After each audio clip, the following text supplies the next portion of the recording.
What's up, guys? So I'm gonna walk you through step by step how to create a seller account on eBay.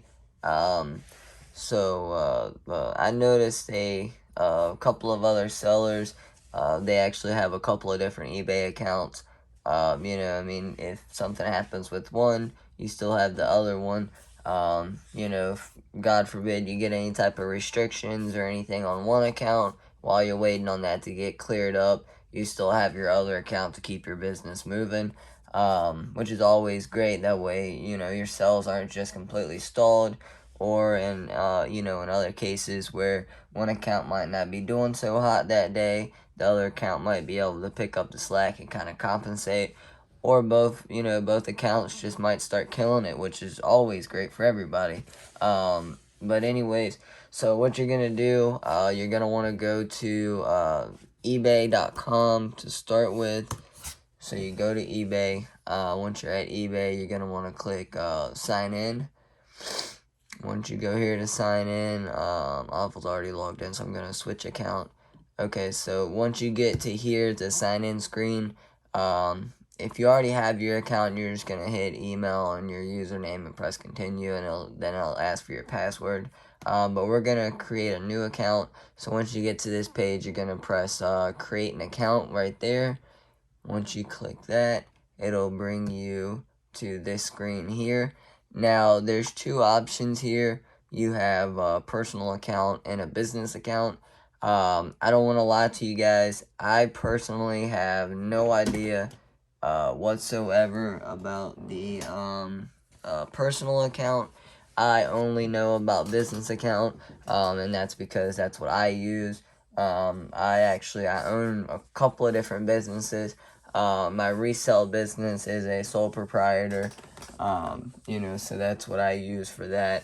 But anyways, you're going to want to click, so this video is only going to be for business account. Now, if you want a personal account, I don't know if you can resell on those. May need to do a little more research. But ultimately, setting it up should be similar to this. But today, we're going to work on just a business account. So from this screen, you want to click business account. Then here, you're going to type in your business information. Now, if you guys don't have a registered business, that's perfectly fine. So I'm just going to type in some random thing. Alright, so I'm going to put my business name as test account, and then my email. Let me see. Let me find one of my emails that I can just send something to real quick, just to get it. Show you guys the next step here. Let me see. Sorry guys, I'm kind of losing my voice here. Alright, so let's see.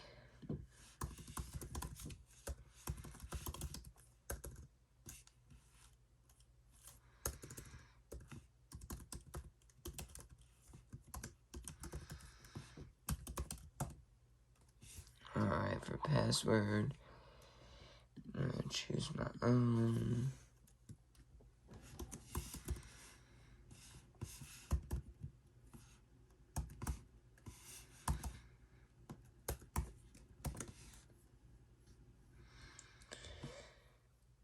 Now, when you get right here, guys, you can click, I only want to buy on eBay, I don't want to sell. So if you don't plan on selling, you can click that. If you do plan on selling, then you're not going to want to click that. You're just going to leave that alone. Then click create account.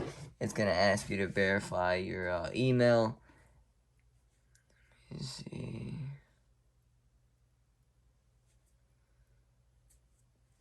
Okay, so I messed this up. I typed in the wrong email. Alright, so I'm gonna go back, AdWords.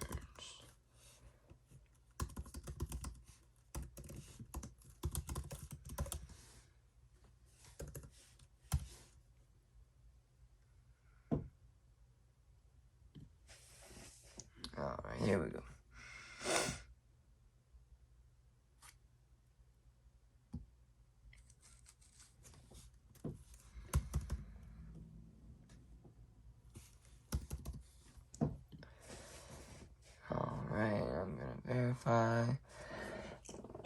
Once you verify your email, it's going to bring you the welcome to eBay. From there, you can create your username. This is the name that's going to show up whenever anybody goes to message you. All your listings, the name that's going to show up is that. So if you do have a business, or if you have a business name that you would like to use, for display purposes, which is the name that you want to get out there to everybody. And this step right here, guys, you're going to want to use something that relates to you and your business. So, I mean, if you have social media, me personally, I have Facebook, I have TikTok, of course, here on YouTube. I have Poshmark, Mercari, eBay, TikTok, so all of Instagram, all of my accounts, I use the same name for everything in my business, which is the CT Resellers. That's my name. I use that across, I can't even talk, across all platforms, and that's what you're going to want to do if you want to build your brand and let people know about you and get your name out there. You don't want to have one name on eBay and then turn around and have another name on Poshmark and then Mercari. Of course you can, but it's a lot easier to just say, like if you're making a TikTok, just say, hey, check out CT Resellers on Instagram, or so on and so on, Facebook, blah blah blah. So that way you got one username, and your customers or audience know that they can find you by searching that name through all platforms. So it's always nice to use one name. So whatever name you want your business to be, I recommend using it right here. You don't have to. It's just what I do.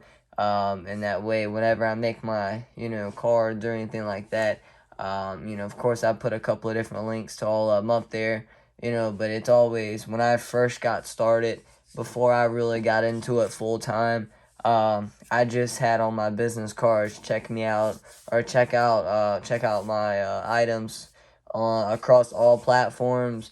And then I put my username there. That's something I done. You don't have to. Of course, whatever works for you, that's what worked for me at the time. When I switched to full time, I changed everything up, and of course, now I rely on this money from all the sales to live basically and support my family. So I changed everything around, and put each individual, at least my main ones for eBay and Poshmark mostly, on my business cards. So this is kind of an important part. So just make sure that you use something that you want.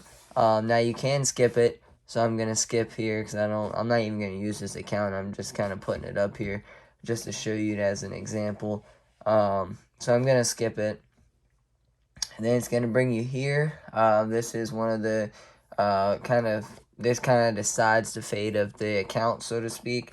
Do you operate your business as a legal entity? Yes, my business is a legal entity. Now here, this is kind of important because if I'm not mistaken, if you check this part of saying yes, then I'm pretty sure the bank account that you put on there, that you link to the eBay account, has to be a business account, I'm pretty sure. And it's all got a link together. So your whatever bank account you use has to be the same name as on your eBay account, along with address and complete information. It's all got to be the same.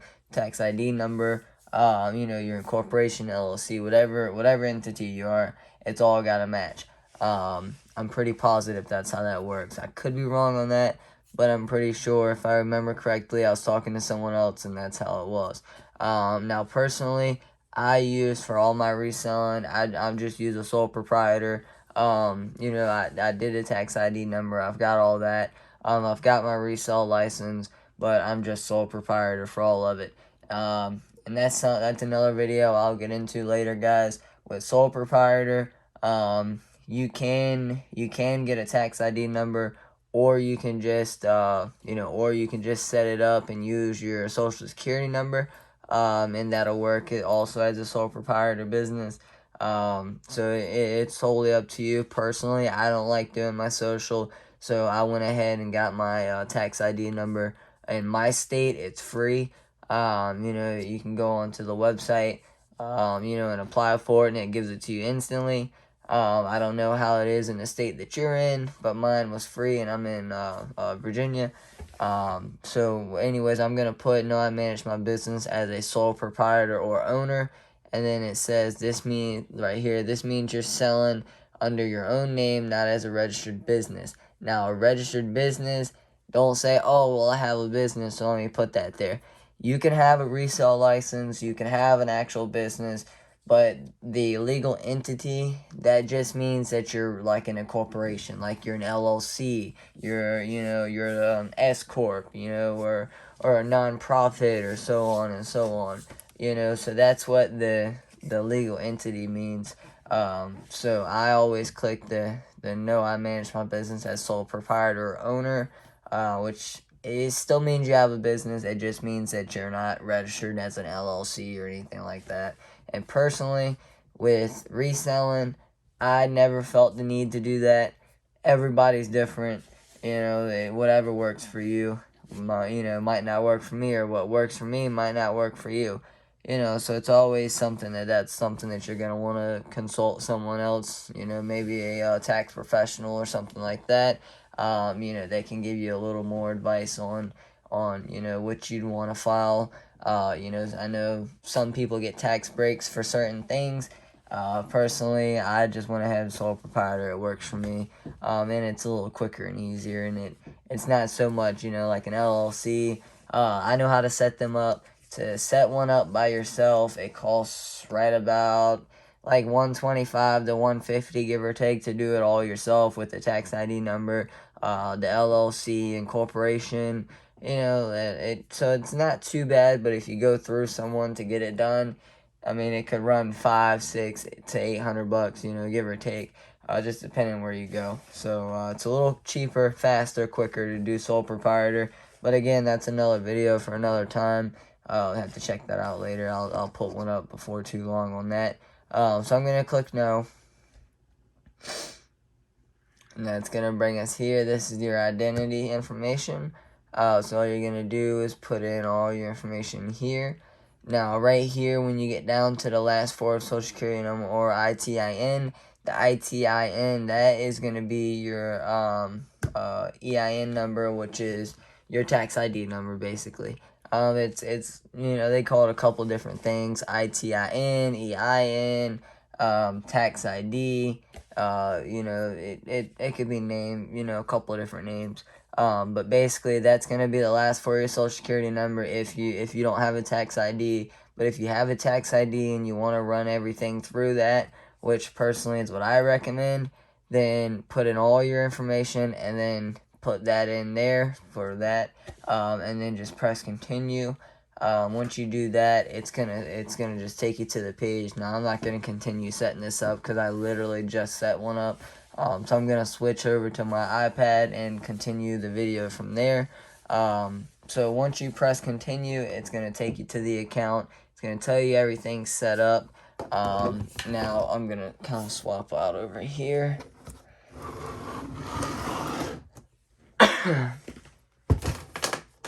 So once you do that,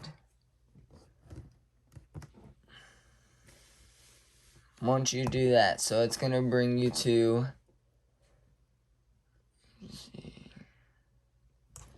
it'll bring you into your account here. Now there's a couple of things I always recommend setting up when you get into it. So what I do, I'm gonna go over here where it says your name at, then click account settings.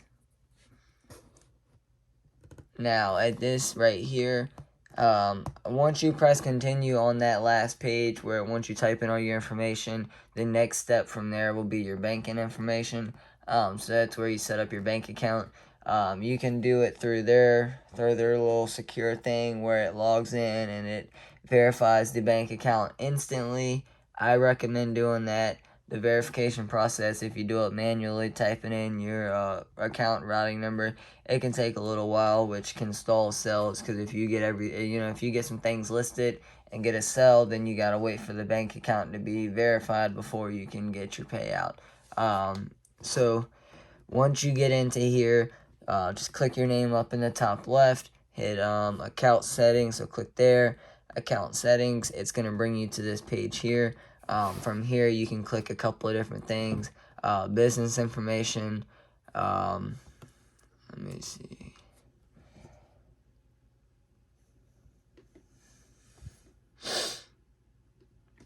Okay, so from here, once you're there, you can go through. And now your username, if you didn't set one up, if you skipped it, and when you were setting the account up, that's no problem. You can change it in here. You would just click there. Now, when I was coming in, I got sidetracked, so I waited too long, and it said my session expired, so it put its own up there. So I just came here and I edited it. But usually it would have a little edit, like where it's grayed out there. Just click the edit there. Now, I just changed mine because I just set it up like 20 minutes ago. I wish I would have done a video as I was setting it up, but I thought about it after. But anyways, that's why it says that. But you can change it once every 30 days. Not that you would need to change it a bunch, or not that I recommend that. I recommend using one and keeping it at that. There's really no reason to keep changing it. But everybody's different. But anyways, I put this one as A1 reseller. So then my account type is business. There's my email, the phone number. My business name is Dills and Steels. I'm a sole proprietor. Business address, so on and so on. And then owner details, blah, blah, blah. Now, here you can go to addresses. So once you click addresses, guys, this is going to be one of the things where you can click here for the ship from address. Now, personally, I don't like to use my home address for this, so I like to change it to an address. There's some crazy people out here, so I'm just going to kind of cover that. You've probably already seen it, but I'm just going to cover it. But anyways, anybody that buys something from me, they're going to obviously see the address. I'm not too worried about it, but, and you guys probably already seen it anyways. But anyways, you can add a ship from address other than the address that you set the account up with. And that's what I always do. And whenever it says name, instead of putting your name, what I do, I put the business name. Like in this case, as you can see, I put A1 reseller up there. That's what I use for it. Since that's going to be my, since that's my business name, I just put A1 reseller, and I left it at that. And then I put the address for the warehouse that I use. And then that's where, that's where I do all my work from. So I put that address up there, and that's going to be my ship from. So whenever the labels get printed, that's the address that's going to be put on the labels. I always recommend doing that. If you're not going to use your home address, make sure you go in and change that. Put the business name as whenever it says name, you don't have to put your name. You can put the business name. That just is showing people where the package is coming from. But make sure that you put an accurate address and phone number. So once you do that, then you're going to come back and you're going to want to go back to account settings. If I can click it. Then you're going to want to basically do the same thing. Addresses. Now from here, you want your return address. You're going to want to click add, and then do the same thing for that. You're going to want to put the address that you want any returns to be sent back to. Now, if you want to send it to your business, if you have a separate address, if you want to send it to your home address, that's fine too. Wherever, wherever the address that you want it to go to, is where that's going to want to be. Now with, let me see, so you want your return address, payment and pickup address, Now, this is for the offline payment methods like cash or pickup or personal change, or I don't even know what the hell that word is.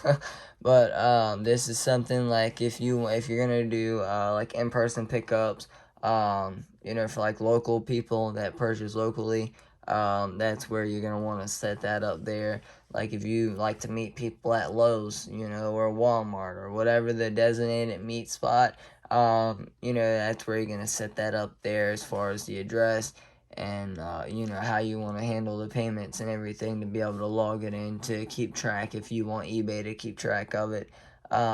Most of the time with that, they go ahead and pay, and then once they pay, you of course set up the set up the meet, and then you'll meet them and just give them the item. That's how I have mine set up. I don't know if anyone's different than that, but that's how mine is. Then you want to make sure go to payments. No, like I said, guys, I just set this account up. I'm going through and doing it right here with you guys. So everything I'm seeing is exactly what you're gonna see. So as you can see, guys, I went ahead and I set up that and I put my bank account.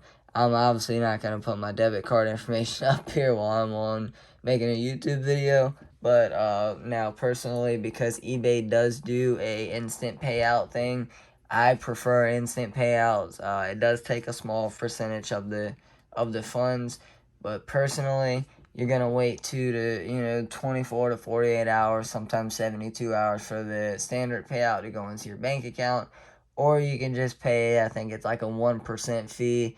It's usually only a couple bucks. And I think it's got a cap on it if I'm not mistaken, so they can only take certain amount for, if you got a large payout going out or coming in, then they can only take a certain amount. So I always do the instant, which is so I'm gonna end up adding a debit card to this. I'll do that after the video. So I recommend that if you want to pay that little extra fee. That also helps, guys, if you're new, or if you have a cash flow issue where you need cash flow fast.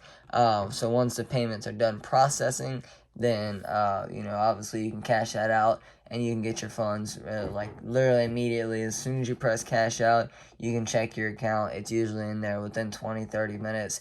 Like my case, I usually can press cash out and I can check my account not even a minute later, and it's usually right there. So that's always nice. Or you can just do the standard, which doesn't cost anything. It goes into your bank account, and that's completely free. It just takes 24 to 72 hours, just depending on your bank. Account preferences. Let me see.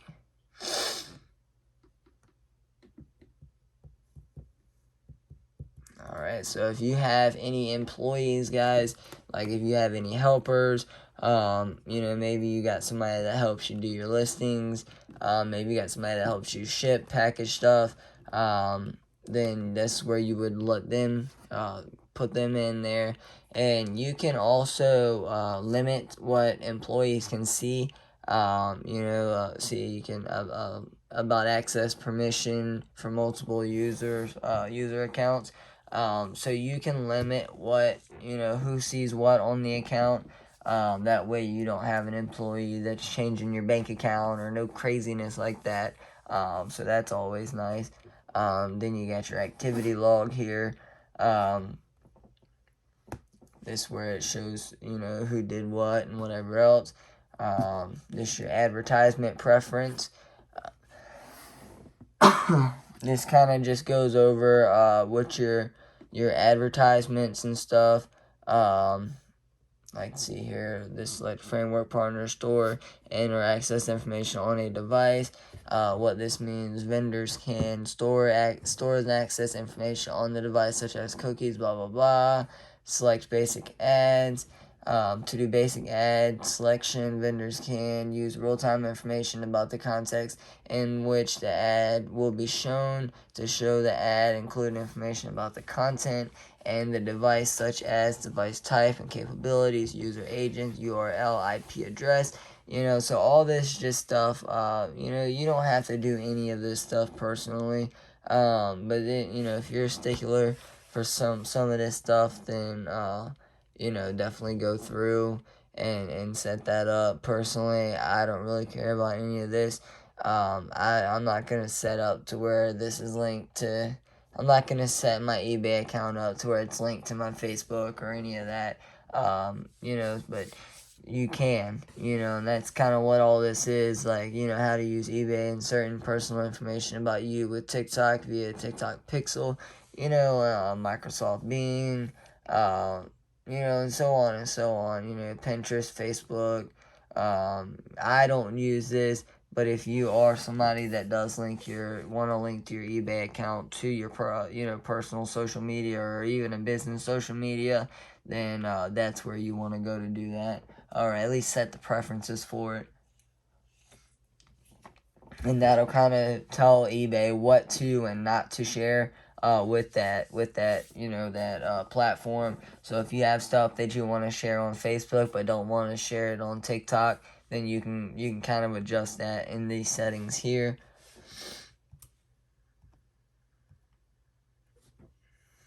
I'll go back to the settings. Alright. Let's see. Shipping preference. Okay. So for here, now this is where you're going to want to set your this is where you're going to want to set all your shipping preferences and kind of like your handling time and all that good stuff. So let me see. So if you want to get your buyer's phone numbers, you can click this and hit yes.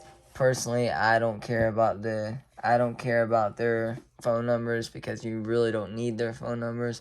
So I'm not going to set that up. But under shipping preferences, this is where you would set that up. If you want to combine payments, then that's where you would do that.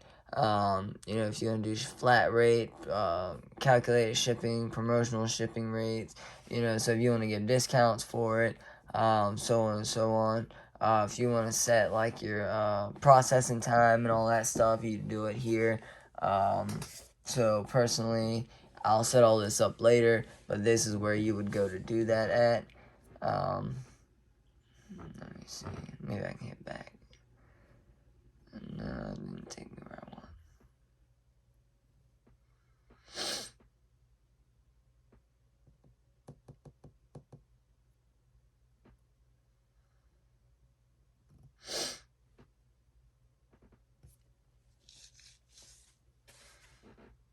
Okay, so the selling preferences. Now, you can automate feedback, so if whatever your buyer buys something, you can go ahead and edit what you want to say for the feedback for that buyer, and then it'll automatically do that by itself for you instead of you having to go and do it one by one, and personally see automatically leave feedback. And you can set it for when the buyer has paid. Buyer has paid for the item and left me positive feedback. Personally, this is what I use. I always click here and then I do the left feedback. Left feedback. I'm sorry. Yes, left feedback. And the only reason I do this is because that way the buyer already has the package or has the item. When they've paid, you don't know how that buyer is. You give the buyer a good review, and then the buyer turns out to be one of those, Karens where they get the item and they want to complain about, they buying something used and want to complain because it has one small scratch on it or something like that, So they just might turn into be a nightmare buyer, and if you do automatic feedback, and do it as soon as they paid, or they return an item and then it comes back and it's not the item that you sent them. You can't get that word out there to let other sellers know that, hey, this buyer purchased something from me, they returned it, and they sent something back that I didn't send them, so you already gave positive feedback. So when the next seller comes along, they see that, you gave them positive feedback that might determine if they make the sell or not, and then the buyer might get over on them. So that's why I do it like that. That way I know that, they have the item, because majority of buyers, they're always going to wait to give you feedback until after they've already gotten the item from you, like it's been delivered. So that's a good way to do that if you want to do automatically. Now, you don't have to do automatically. You can always go in and go one by one for each order, and do the feedback like that. That way you can kind of tailor it for that buyer. If you want to say something nicer about one than the other. Personally, I don't care about that. I just want to say something nice about all my buyers. So as long as they were fair, they paid, pretty quick with the payment, and they didn't give me a bunch of crap or, a bunch of issues, then, of course I want to leave a good review. So there's that. Then for the return preferences, it's where you would click here.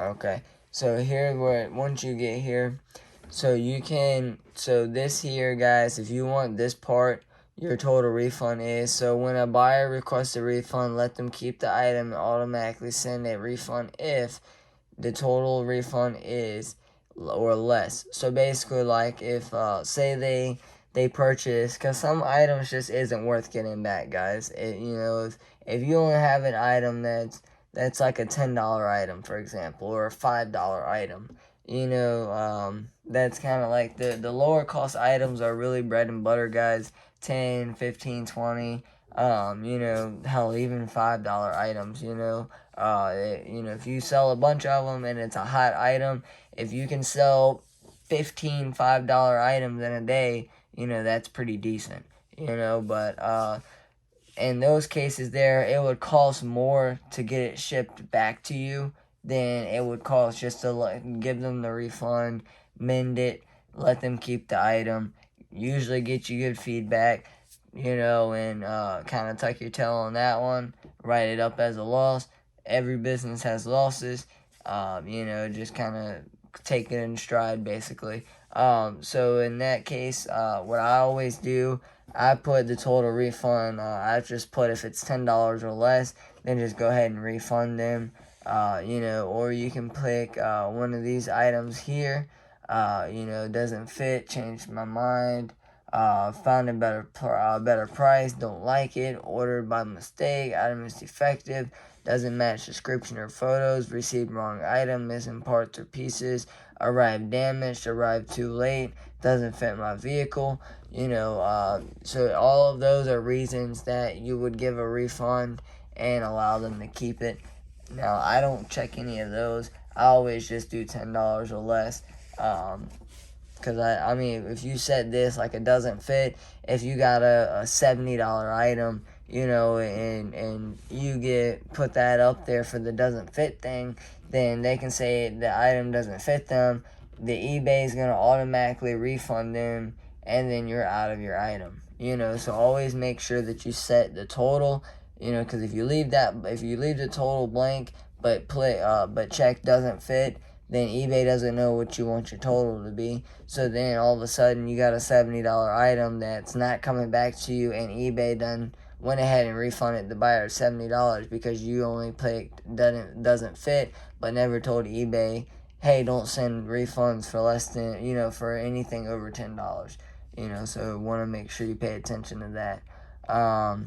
So approve a return, automatically approve a return from a buyer if the total refund is blank or less. The return reason is doesn't fit, change my mind. Basically the same thing that I read up top. So this is one of those things where if you're going to do returns, which I recommend doing returns, I do returns. It can be a headache at times because you get some people that'll order stuff and return it for literally no reason. You know, some people get buyer remorse where they'll order something and then next thing you know they don't want it anymore, or they try to claim it doesn't fit them, or whatever the case is. So it can be a headache at times, but most people won't buy unless you can do returns. So it definitely will get you some sales. But some people do look for that. So I always click this. But what I do, I accept returns. I'm sorry, I don't click this. I accept returns, but I don't check any of this stuff. No, I just leave it blank, and I take my returns on a case-by-case basis. And that's kind of what I do here. I just set my own rules, and that's what I do. I do a case-by-case, which you can click, go to advanced return rules, and you can set all that up there, and that helps with that.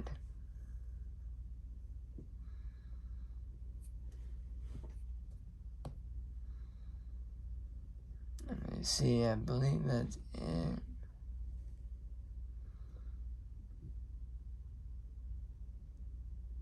Yeah, I think that's it, guys. Now, the only thing left to do from there is to go to the My eBay thing over here. And then, it's the first time in here, so it's gonna do all this crap here. Alright, now from here, the next thing you want to do is get some listings up here, guys. Now, if you want to research something to research the item you're going to list, you're going to want to click research. It's going to bring you here. You can type in the item. You can see what the last one sold for and when it sold, so you know how much to price your item at. Or if you already know what to price it at, just go to listings, create listing, and go down the list there. But that's another video for another time. I'll go over all the actually listing something in another video. But anyways, guys, that's kind of a start to finish on how to a quick setup to get your eBay account set up and running. I hope you guys liked it. Please like, comment, follow, subscribe, all that good stuff, and come back and see me again for the next one.